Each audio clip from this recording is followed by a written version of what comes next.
Hey everybody, welcome to Andrew Talks Fitness. I'm Andrew. Today I want to talk about how to stay motivated, particularly how to stay motivated to lose weight, to work out, but this advice can be applied to many things.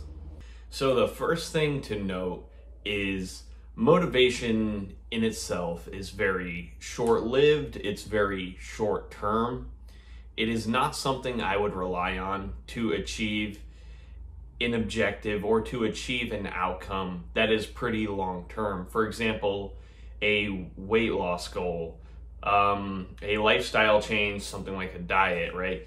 Something more long-term obviously would require motivation consistently, and that's really not ideal. What you want is to build discipline, because discipline will be long-term. Discipline will help you to achieve your long-term outcomes, your long-term results, basically whatever you're looking for long-term. Discipline will just ensure that you do the things that you said you were going to, even when you might not want to do them necessarily. Because again, it helps you to achieve that outcome by completing a part of that process. So how do we build discipline?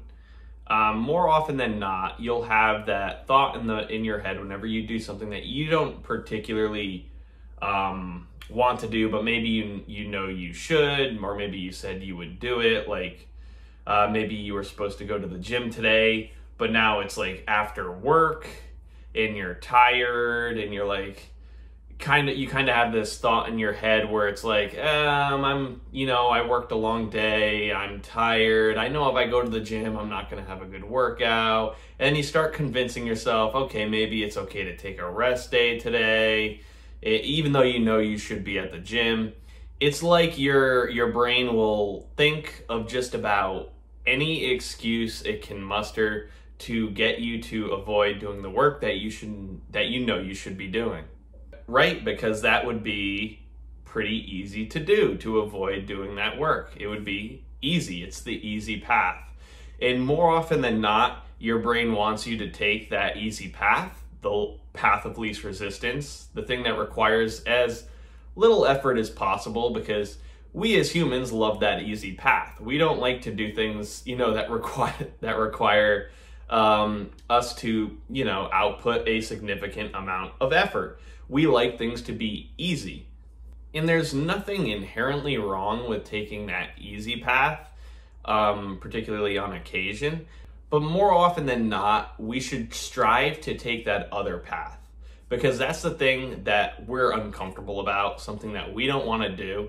But in my experience, taking that path, really getting out of your comfort zone, right? Getting out of consistently taking that easy path, which, there's nothing wrong with that. Most people do that.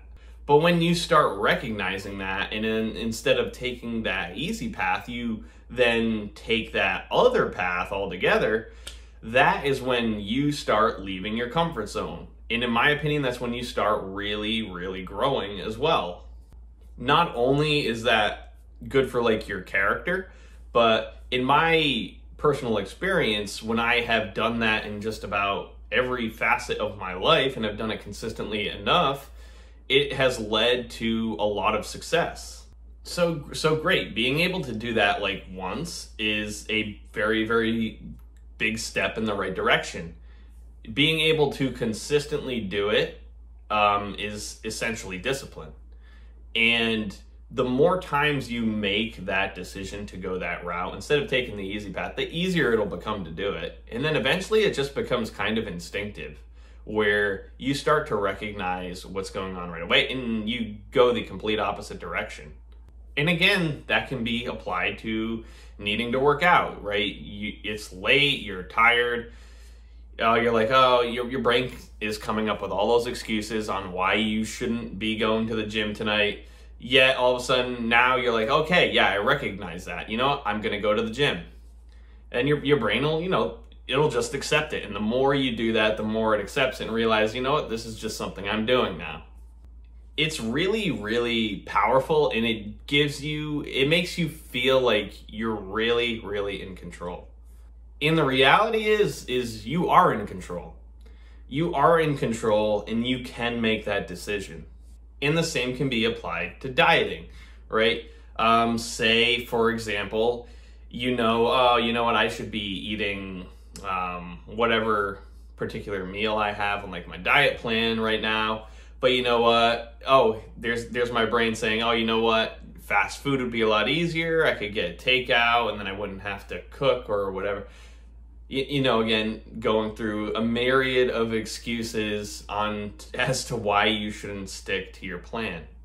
And that's actually a reason I would recommend meal prepping, like every Sunday, so you're good for the entire week. But I mean, that's probably a topic for another video altogether. But anyhow, that's about it. And I figured I would just do a quick video today to kind of talk about my experience in this and how I build my own discipline and how I make things habit in my own life. And when you think about it, it's very, very easy to start applying it to your own life. And it's something you can definitely do. I would like for you to start recognizing when you're making excuses. And when that's happening, do the opposite of it. Just get so good at doing the opposite. It's kind of like that episode of Seinfeld where George just does the opposite of what his normal intentions are and he becomes like super successful at everything. It's funny, but it's actually pretty accurate. But anyhow, that's it. Thanks for watching. As always, if there are any questions, feel free to leave them in the comments and I will try to get back to you as soon as I can. And that's about it. If you enjoy this content, let me know. Give the video a thumbs up, subscribe to the channel, and I will see you in the next video.